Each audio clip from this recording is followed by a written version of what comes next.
One.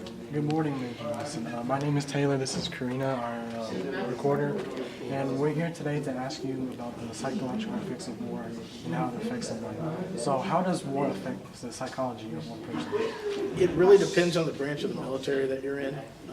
In the Air Force, and with my position, I don't think I had to deal with things that people would deal with in the Army or what they would deal with in the Marine Corps. Basically, when you go into the Air Force, your job is to defend your country by any means necessary, as long as it's legal.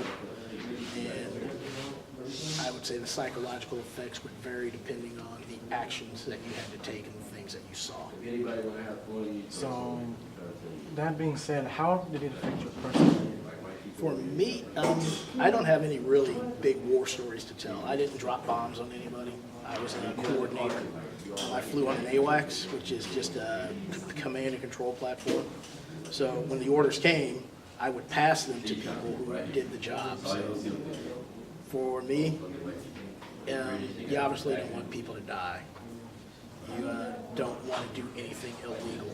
But I believe that I was doing my job. The things that I was instructed to do were lawful orders, and it was for the betterment of the United States. So I didn't have any trauma or any problems with carrying out my duties.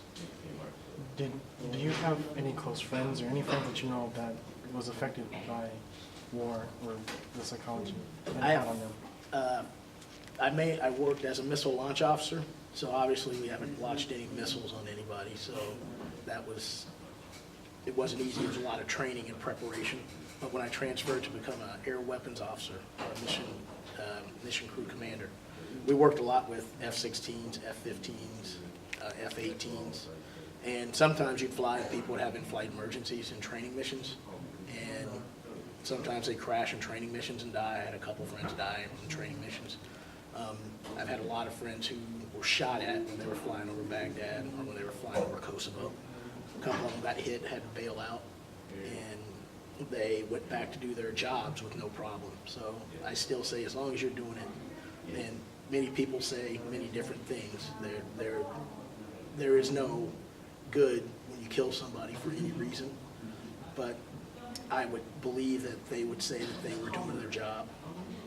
It was legal, and it was for the protection of the United States. So, speaking of that, how do you think the civilians in the war area during wartime were affected by this? I think civilians, non-combatants in war-torn areas are highly affected. And I think and I don't speak for the Air Force, I'm just speaking in my opinion. I believe that anytime if you living in Texas, if somebody came and they blew up your house, it's going to affect you.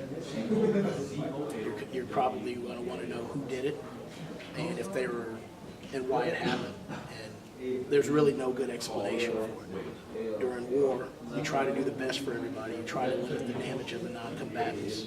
You try to take care of people and put your best foot forward, but sometimes things happen. So in a war-torn area, I think everybody, civilians, combatants, are affected in some way or another. So, I'm sure this affects someone's physical health as well, right? Yes, I don't know, I'm not a doctor, I don't know how it would specifically affect somebody's physical health, but on both sides there's going to be stress, and then there's going to be lack of food, lack of water, just the environment itself. It could be a polluted environment where you're breathing in stuff, so physically, mentally, and emotionally, war probably affects everybody involved. And I've been hearing about this new selective service draft. Could you explain that to us? Well, I am not the authority, but selective service has been around for a while. When you're 18, you just fill out. I had to do it when I was when I graduated high school. When I turned 18, you fill out a card. It shows that you're eligible for the draft, but we haven't had a draft since the late 60s. And our country, I don't think, will ever go back to a draft because we're all volunteer force. And I think that's what makes our military good. The people who want to be a part of the military volunteer to be a part of the military. All the people who truly, they probably don't have a problem with the military, but they have a problem with other things associated with the military don't have to go in.